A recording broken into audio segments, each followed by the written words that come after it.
Ang una at pinaka-importanting step sa pag-embalm, ito ba yung paghiwa, pagkuha ng ugat, or yung pagtanggal ng mga bodily fluids, or yung pagme-makeup?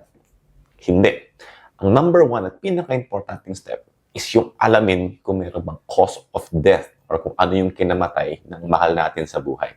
No, ito yung nakasulat sa death certificate na cause of death niya na may pirma ng attending physician.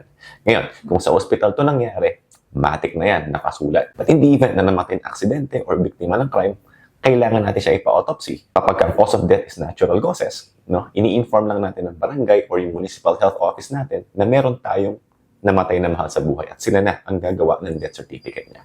Also, hinihingi natin ng permiso ng mga relatives kung okay na ba siyang i-embalm. Pinapacheck natin din kung meron bang gusto silang tanggalin. Hikaw or mga alahas na suot or may mga laman pa yung kanilang mga bulsa.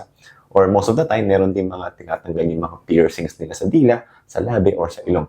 No? So, inaalam natin, pwede na bang i-embalm. In the unfortunate event na mamatayan po tayo ng mahal sa buhay, pwede po kayong pumasok muna sa morgue at i-check kung meron kayong gustong tanggalin bago ipa-embalm yung deceased.